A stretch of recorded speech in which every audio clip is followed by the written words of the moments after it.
November 1791, St. Clair's defeat, the largest victory for Native American Indians over the U.S. Army in history. At least 656 soldiers killed or captured.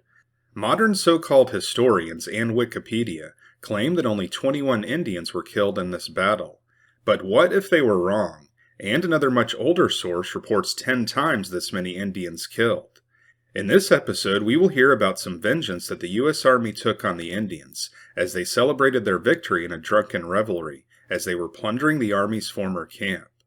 For some reason, Wikipedia makes no mention of this event, which followed shortly after the Army's retreat, but today we will read about this forgotten history from this book, Incidents of Border Life by Jospeh Pritts. This book was published all the way back in 1838. In this episode, we will first hear of the fastest runner in the U.S. Army at that time, a man from Fleming County, Kentucky named William Kennan. He would join Brigadier General Charles Scott, a future governor of Kentucky, in his revenge attack on the Indians as they were celebrating their victory over General St. Clair. The late William Kennan of Fleming County, Kentucky, at that time a young man of 18, was attached to the Corps of Rangers who accompanied the regular force. He had long been remarkable for strength and activity. In the course of the march from Fort Washington, he had repeated opportunities of testing his astonishing powers in that respect, and he was universally admitted to be the swiftest runner of the light corps. On the evening preceding the action, his corps had been advanced as already observed, a few hundred yards in front of the first line of infantry, in order to give seasonable notice of the enemy's approach. Just as day was dawning, he observed about 30 Indians within 100 yards of the guard fire, advancing cautiously towards the spot where he stood, together with about 20 Rangers, the rest being considerably in the rear. Supposing it to be a mere scouting party as usual, and not superior in number to the Rangers, he sprung forward a few paces in order to shelter himself in a spot of rank grass. And firing with a quick aim upon the foremost Indian, he instantly fell flat upon his face, and proceeded with all possible rapidity to reload his gun, not doubting for a moment but that the Rangers would maintain their position, and support him. The Indians, however, rushed forward in such overwhelming masses that the Rangers were compelled to fly with precipitation, leaving young Kennan in total ignorance of his danger. Fortunately, the captain of his company had observed him when he threw himself in the grass, and suddenly shouted aloud, "Run, Kennan, or you are a dead man!" He instantly sprung to his feet and beheld Indians within 10 feet of him, while his company was already more than 100 yards in front. Not a moment was to be lost. He darted off with every muscle strained to its utmost, and was pursued by a dozen of the enemy with loud yells. He at first pressed straight forward to the usual fording place in the creek, which ran between the Rangers and the main army, but several Indians who had passed him before he arose from the grass threw themselves in the way, and completely cut him off from the rest. By the most powerful exertions he had thrown the whole body of pursuers behind him, with the exception of one young chief, probably Meshawa, who displayed a swiftness and perseverance equal to his own. In the circuit which Kenton was obliged to take, the race continued for more than 400 yards. The distance between them was about 18 feet, which Kennan could not increase nor his adversary diminish. Each for the time put his whole soul into the race. Kennan, as far as he was able, kept his eye upon the motions of his pursuer, lest he should throw the tomahawk, which he held aloft in a menacing attitude, and at length, finding that no other Indian was immediately at hand, he determined to try the mettle of his pursuer in a different manner, and felt for his tomahawk in order to turn at bay. It had escaped from his sheath, however, where he lay in the grass, and his hair almost lifted his cap from his head when he saw himself totally disarmed. As he had slackened his pace for a moment, the Indian was almost in reach of him, when he recommenced the race, but the idea of being without arms lent wings to his flight, and for the first time he saw himself gaining ground. He had watched the motions of his pursuer too closely, however, to pay proper attention to the nature of the ground before him, and he suddenly found himself in front of a large tree, which had been blown down, and upon which brush and other impediments lay to the height of 8 or 9 feet. The Indian, who heretofore had not uttered the slightest sound, now gave a short, quick yell, as if secure of his victim. Kennan had not a moment to deliberate. He must clear the impediments at a leap, or perish. Putting all his energies into the effort, he bounded into the air with a power which astonished himself, and clearing limbs, brush, and everything else, alighted in perfect safety upon the other side. A loud yell of astonishment burst from the band of pursuers. Not one of them had the hardihood to attempt the same feat. Kennan, as may be readily imagined, had no leisure to enjoy his triumph. He ran up the stream until a convenient place offered for crossing, and rejoined the rangers in rear of the encampment, panting from fatigue of exertions which have seldom been surpassed. No breathing time was allowed him, however. The attack instantly commenced, and, as we have already observed, was maintained for 3 hours, with unabated fury. When the retreat commenced, Kennan was attached to Major Clark's battalion, and had the dangerous service of protecting the rear. This corps quickly lost its commander, and was completely disorganized. Kennan was among the hindmost when flight commenced, but exerting those same powers which had saved him in the morning, he quickly gained the front, passing several horsemen in the flight.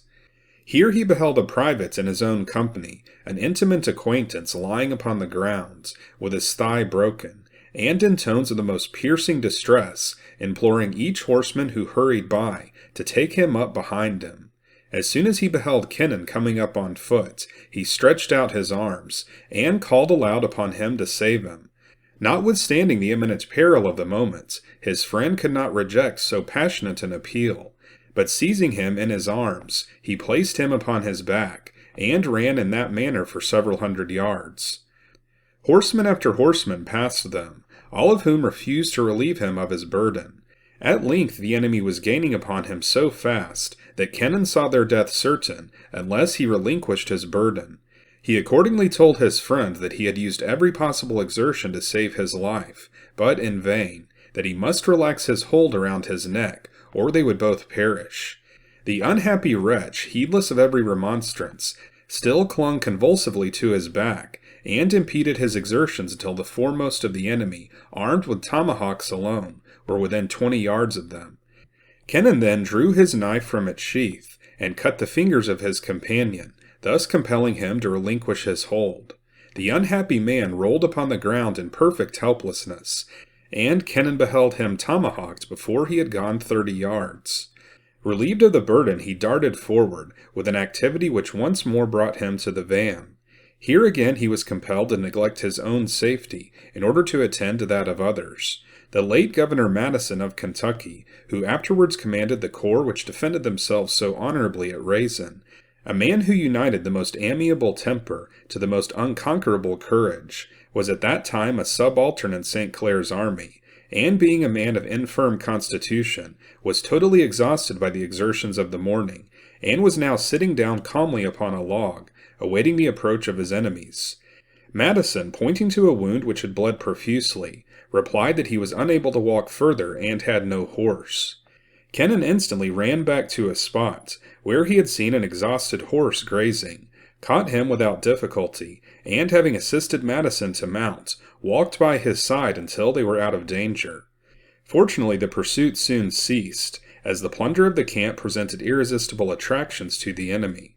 The friendship thus formed between these two young men endured without interruption through life. Mr. Kennan never entirely recovered from the immense exertions which he was compelled to make during this unfortunate expedition.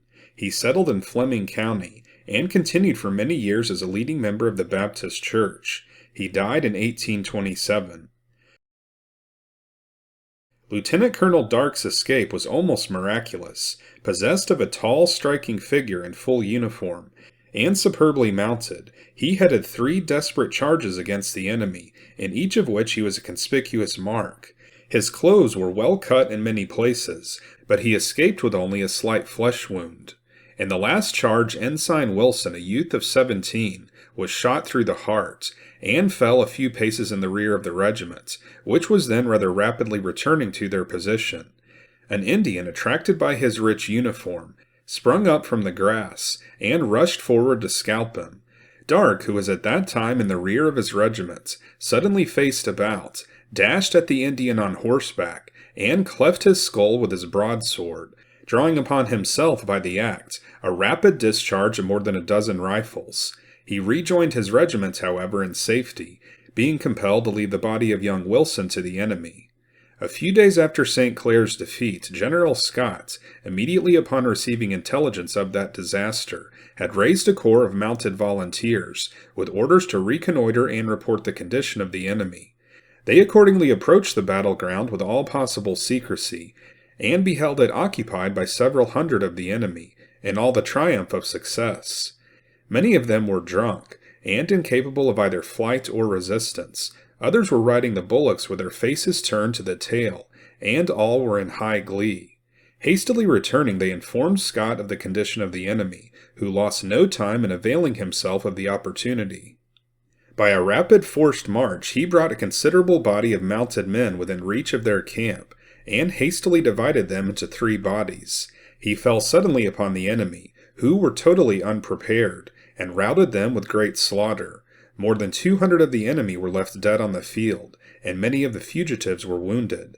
All the artillery and baggage which yet remained upon the field were recovered, together with more than 600 muskets, many of which had been abandoned in the woods by their frightful owners. This was certainly the handsomest affair which graced the war, and does great honor to the courage and military abilities of Scott. It was of incalculable service to the West, in dispelling the gloom occasioned by the misfortune of St. Clair. So those are some incidents associated with St. Clair's defeat from Jospeh Pritts' 1838 book, Incidents of Border Life. We first heard about the escape of William Kennan, the fastest man in the Light Corps at that time. It is difficult to tell exactly where he was when the battle first began, but my guess is he was on the west side of the Wabash, and had to retreat back toward the main body of the army. During his flight, Kennan may have saved future governor of Kentucky, George Madison, by finding him a horse and helping him retreat with the rest of the army. George Madison would later serve under Colonel John Allen in the 1st Rifle Regiment of Kentucky during the War of 1812. He fought under James Winchester at the Battle of Frenchtown.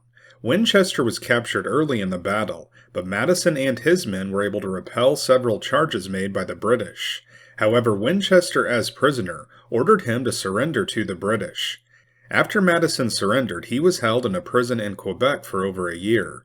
He was freed in September of 1814, and honored at a public dinner upon his return. However, his health was declining.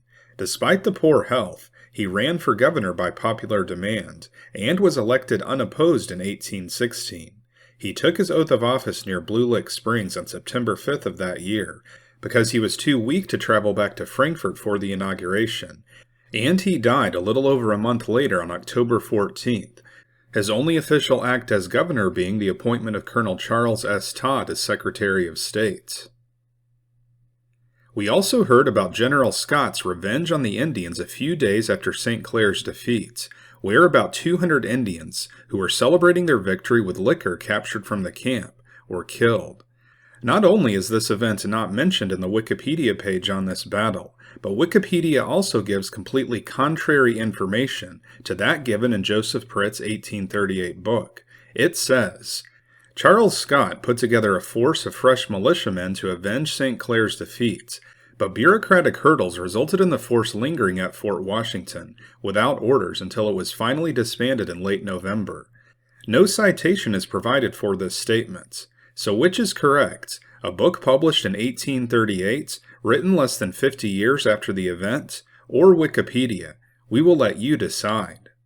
This channel was begun after realizing that much of the history we have been told is false and deceptive. Our true history is viewed as unworthy to discuss by history channels on TV and by outlets like Wikipedia. So here on this channel, our mission is to preserve the worthy history of our ancestors by reading directly from old books. If you'd like to support the mission of our channel, then you can become a Patreon or YouTube channel member. Members will have full access to all of our members-only videos, and your contribution towards keeping actual history alive will be recognized at the end of each episode. So if you want to see more episodes like this, then be sure to like and subscribe, and we'll see you next time on Unworthy History.